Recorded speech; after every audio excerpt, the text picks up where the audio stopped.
Pardon. Bonjour à toutes et à tous, en vos grades et qualités. Les présentations, les salutations ont été faites par Monsieur le maire tout en début des discours, et il vous a tous, j'ose espérer, saluer.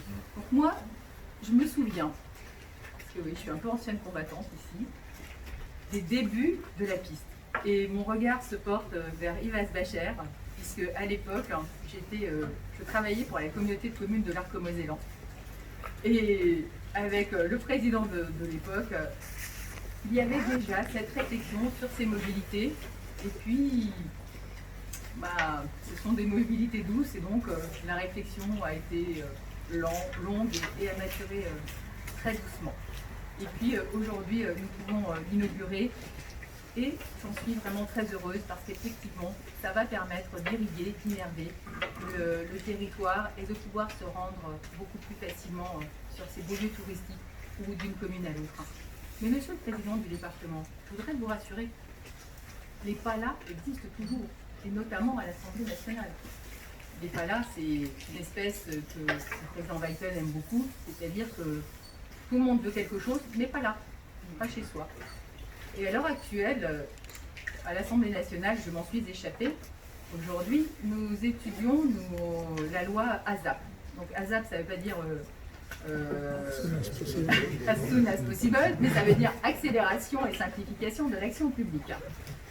Et donc effectivement, on voit qu'on en a bien besoin et que si ces lois étaient votées de façon plus régulière, il y a peut-être des choses qui auraient été plus rapides sur ce territoire.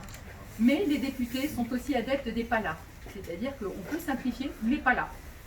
Donc on voit que dans tous les domaines de la vie publique, nous avons des gros progrès à faire. Et monsieur le président de l'Arc-Mosellan, vous disiez que la co-construction était nécessaire. Effectivement, elle est nécessaire dans les projets concrets, elle est nécessaire dans la construction de la loi, si nous voulons avancer, si nous voulons faire progresser vraiment ces très beaux projets.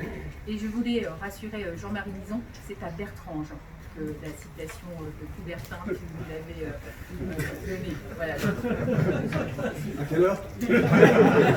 Un samedi matin pour un terrain synthétique. À quelle heure? Je ne tiens pas exactement le rôle des citations. Mais effectivement, je l'avais trouvé. En fait, pourquoi je m'en souviens? Parce que je l'avais trouvé très juste, notamment dans le contexte. Et dans ce contexte aujourd'hui, elle est particulièrement appropriée. Donc tout ça pour vous dire qu'effectivement, c'est indispensable ces projets, c'est indispensable que chacun d'entre nous puisse les accompagner, que même si parfois ils ont un peu du mal à démarrer, quand on voit la réalisation, quand on voit ce que l'énergie des hommes et des femmes mettent sur un dossier, à quoi l'on peut aboutir, vraiment c'est agréable de pouvoir y participer. Donc, sur ce, je vous souhaite une très bonne après-midi.